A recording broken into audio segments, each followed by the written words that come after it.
Hello children, how are you all? I hope you all are doing really good. So children, in English grammar, today we are going to start our next chapter, which is comprehension. So let's start the chapter. A. Read the passage given below and circle the doing words. यहाँ पे एक passage आपको दिया गया है बच्चों, आपको क्या करना है, इसे रीड करना है और जो डूइंग वर्ड्स हैं उन्हें आपको सर्कल करना है. ठीक है, मतलब जो वर्ड जो किसी काम को दर्शा रहे हैं उन्हें आपको क्या करना है, सर्कल करना है. Little Nonu was going to school.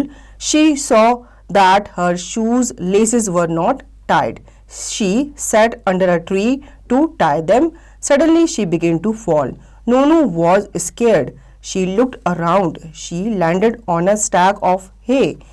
She closed her eyes and then opened them. तो बच्चों ये स्टोरी है एक लड़की की जिसका नाम है नोनू. वो कहाँ जा रही होती है, वो अपने स्कूल जा रही होती है और स्कूल जाते समय वो देखती है कि उसके जो शू लेसेस है वो खुल गए हैं. अब वो एक ट्री के नीचे एक गठरा पड़ा होता है, उसके ऊपर बैठ करके वो अपने शू लेसेस को बांधती है. इतने में उसे पता चलता है कि वो जो गठरा है वो हिल रहा है, वो पीछे की तरफ जा रहा है और उसे क्या फील हो रहा है कि वो गिर रही है. तो उससे पता चलता है कि मैं जिसके ऊपर बैठी हूँ वो क्या है, वो एक स्टैक ऑफ हे है, मतलब वो घास का एक गठरा है. ठीक है. A fairy godmother was standing in front of her. She had a magic wand in her hand. She said to Nonu, "Make a wish." Nonu gave a big smile. Then she asked for a chocolate house. The fairy waved her wand from left to right. Soon Nonu was sitting inside a chocolate house. Candies, gems and lollipops were hanging from its wall and doors. तो बच्चों उसकी eyes close हो जाती है और जब वो open करती है अपनी आइज तो वो देखती है एक फेरी गॉड मदर उसके पास होती है. ठीक है, अब वो उससे बोलती है कि भाई तुम अपनी एक विश मांगो. तो लड़की जो नोनू होती है वो उनसे कहती है कि मुझे क्या दे दो, एक चॉकलेट का हाउस दे दो. तो उसकी विश जो होती है वो फेरी मदर पूरी करती है. वो कहती है ठीक है, वो अपनी जादू छड़ी घुमाती है और कहती है तुम्हारी विश जो है वो पूरी हो गई. फिर वो देखती है कि वो एक चॉकलेट के हाउस के अंदर बैठी हुई है जहाँ पे बहुत सारी कैंडीज, लॉलीपॉप और चॉकलेट्स रखी हुई है. Nonu plucked a candy and she heard her mother call out, "Nonu, get up my dear and go to school." Nonu rubbed her eyes and said, "good morning fairy godmother." अब जैसे ही वो candy को तोड़ती है, उसे खाने लगती है, तो उसे उसकी मम्मी की आवाज़ आती है जो कहती है, "उठ जाओ नोनू, तुम्हें कहाँ जाना है, स्कूल जाना है." मतलब वो क्या कर रही थी, वो सपना देख रही थी. ठीक है, तो वो अपनी मम्मा को क्या बोलती है, गुड मॉर्निंग गॉड मदर करके वो उन्हें विश करती है. तो बच्चों ये स्टोरी आपको कैसी लगी, अच्छी लगी ना. अब यहाँ पे आपको स्टोरी से रिलेटेड एक्सरसाइज दी गई है जिसकी प्रैक्टिस आपको खुद से करनी है. अब हम आगे बात करते हैं अपने नेक्स्ट पैसेज के बारे में. B. Read the passage given below and answer the following question. Tommy is my dog. Yesterday it was a holiday. I wanted to sleep, but Tommy jumped on my bed. I got up. I gave him a bath and brushed his hair.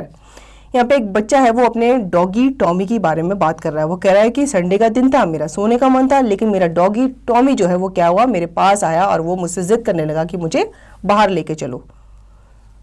Tommy did not want to be chained. I took him to the park. I played with him all day long. We were very happy. अब Tommy जो है वो उसको पसंद नहीं है कि उसे कोई चेन में बांध कर रखे, तो वो उसे कहाँ ले गया, पार्क में ले गया. वहाँ पे वो दोनों ने खेला और वो दोनों बहुत खुश थे. An old lady was sitting on a bench in the park. A man took her purse and started to run. The old lady shouted, "Help, help." अब इतने में एक लेडी वहाँ पे बैठी हुई थी, उसका एक पर्स कौन ले गया, चोर उठा करके ले गया. ठीक है, और वो चिल्लाने लगी, बचाओ बचाओ, मतलब मेरी क्या करो, हेल्प करो. Tommy ran after the thief and caught his leg. Others in the park took the thief to the police. I gave the purse back to the old lady.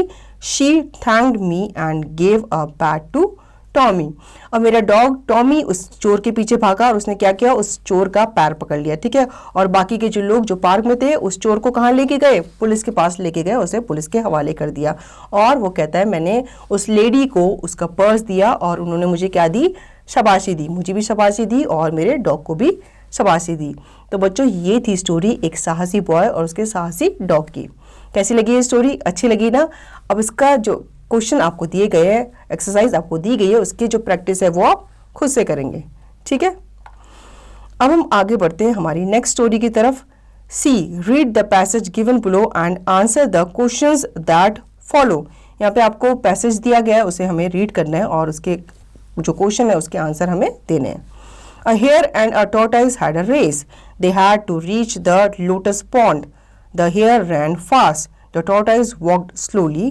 The hare was sure that he would win. He slept under a tree. The tortoise did not take any rest. He kept walking. He reached the pond first. The hare got up and began to run, but he saw the tortoise was already there. The tortoise won the race. तो बच्चों आपने hair और tortoise वाली story तो सुनी होगी, उसमें देखा था ना कैसे हेयर और टोर्टोइज की रेस लगी थी और उसमें क्या हुआ था, उसमें हेयर जो था वो जब रेस स्टार्ट हुई तो वो सबसे पहले भागा और वो जैसे विनिंग पोस्ट के पास पहुंचा उसने सोचा कि मैं तो ये रेस जीत ही जाऊंगा, लेकिन मैं क्या करता हूँ, मैं टोर्टोइज के आने का वेट करता हूँ और मैं यहीं पे ही ट्री के नीचे आराम कर लेता हूँ। और वो ट्री के नीचे क्या करने लगा, आराम करने लगा और उसे क्या आ गई, नींद आ गई।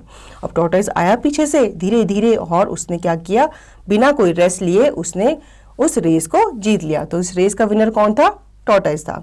तो बच्चों ये स्टोरी यहीं एंड होती है। कैसी लगी ये स्टोरी, आई होप आपको ये स्टोरी अच्छी लगी होगी। अब यहाँ पे कुछ क्वेश्चन आपको दिए गए हैं जिनके आंसर आपको खुद से देने हैं। तो आई होप बच्चों कॉम्प्रिहेंशन का ये चैप्टर आपको अच्छे से समझ में आया होगा। अब इसका रिविजन आप खुद से करेंगे।